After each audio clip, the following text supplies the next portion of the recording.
Welcome back to the workshop. Just a short one for you today. On first look, this bench power supply wouldn't power on, but it turned out to be a loose fuse. I can't explain why that happened, because with that cleaned and replaced it seems to be working just fine, so I'll just put it down to experience and move on. What's left is a mechanical issue with the binding posts on the front panel. In fact, one of them is missing altogether. Okay, so today we have a slightly ailing Furby power supply, which will become my bench supply, but to begin with it needs repair. All of these binding posts are either spinning so they don't grip properly, or they're stuck. So I'm going to replace them. I also don't like the colour. I don't know why they supplied them with a white plug for every position, because clearly the positive ones need to be red, the negatives need to be black, and the ground needs to be green.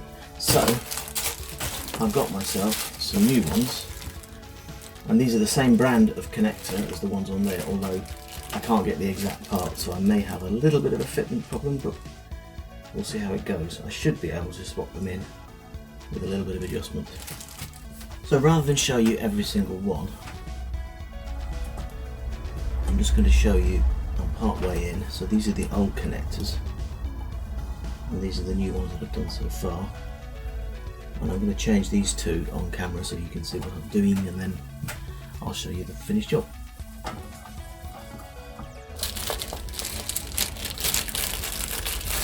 So the first one has to be a black.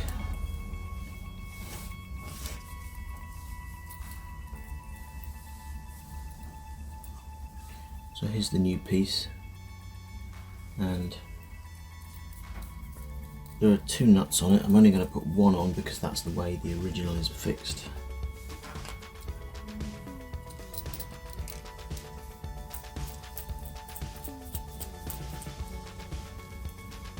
And there's no locking washer on the new one, but there are locking washers on the original, so I'm reusing those.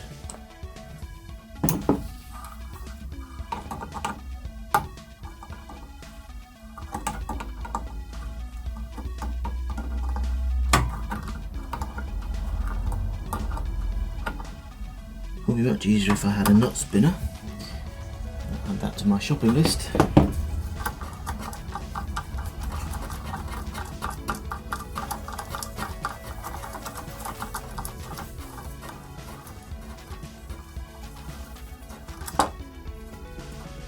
There's our locking washer.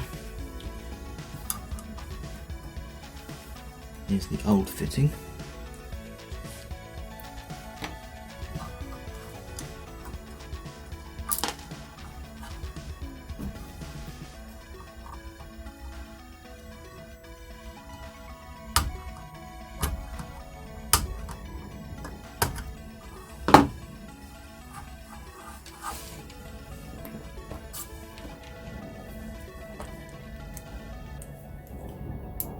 Now the new fitting might be hard to see on camera.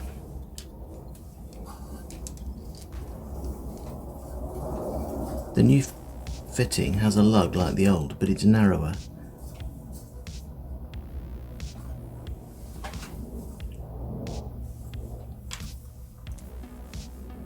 And the hole is a 1 mm diameter different, so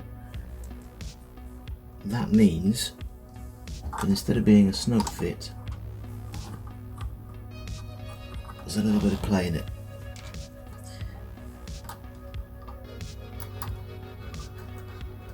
But it's near enough.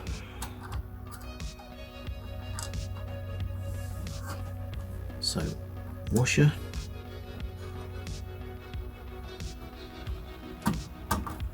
electrical connection,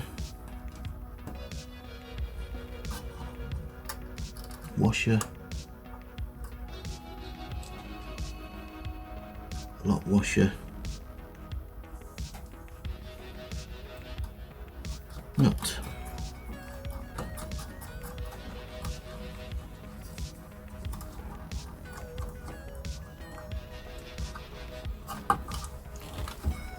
And just a bit of, oops.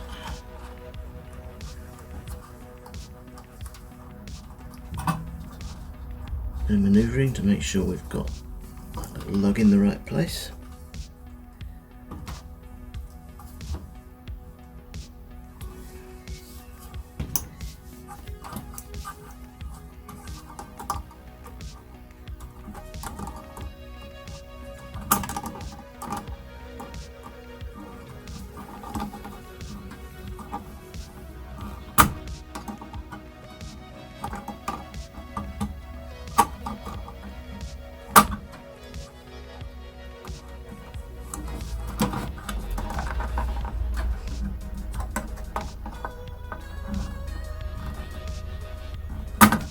Okay.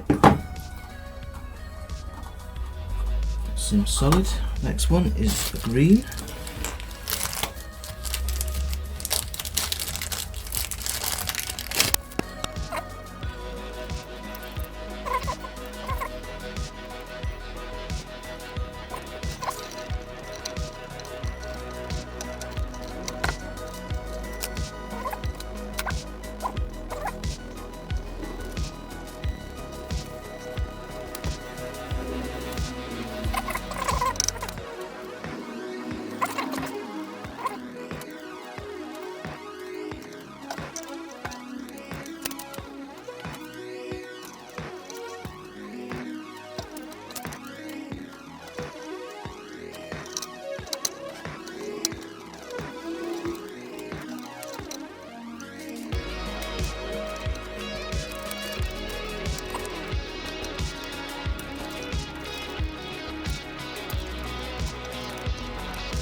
Okay.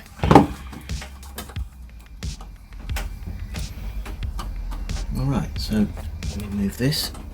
Now you can see the first few connectors ready, and there are 4 left to do. I'm not going to film those, I'm just going to get on and I'll show you the results at the end. Alright, here's the finished article. It's looking really good, and of course I'm going to do what you should never do on camera and power it on for the first time.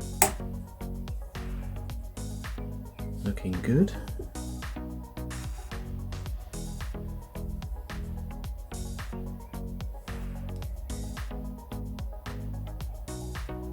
Yep.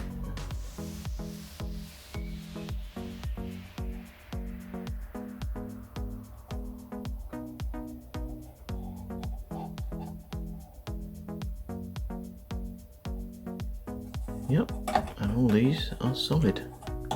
Now, of course, there's one more thing I need to do.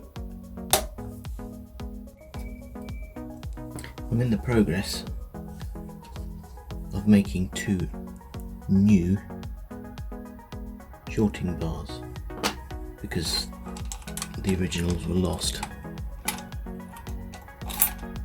So those are the 2 originals which fit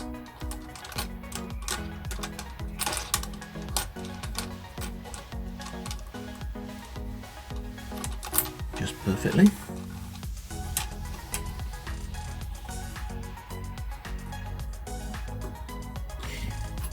And then I have these bits of metal which I'm cutting to shape, and they will go eventually in here.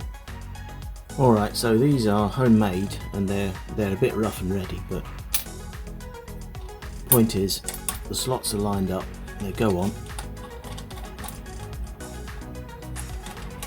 like so.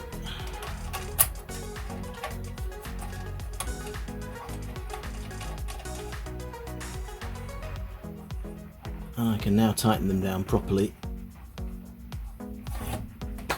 And there it is, one finished power supply with nice coloured knobs. That's the way it should have been.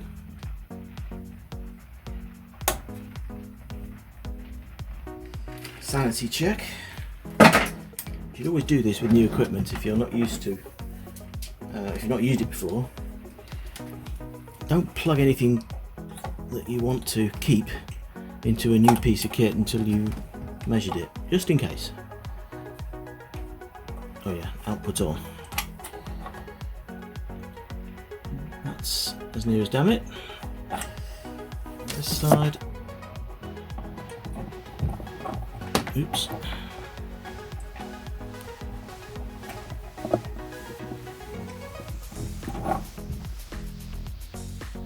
Yeah, so 0.02 out, that will do me. Well, no major dramas with this one, it's all good and will be pressed into service in the workshop. If you're wondering why there are so many knobs on it or what all those shorting bars do, I'll be covering that in one of the test equipment basics videos that I'm planning for a later date. Meanwhile, stay tuned for more.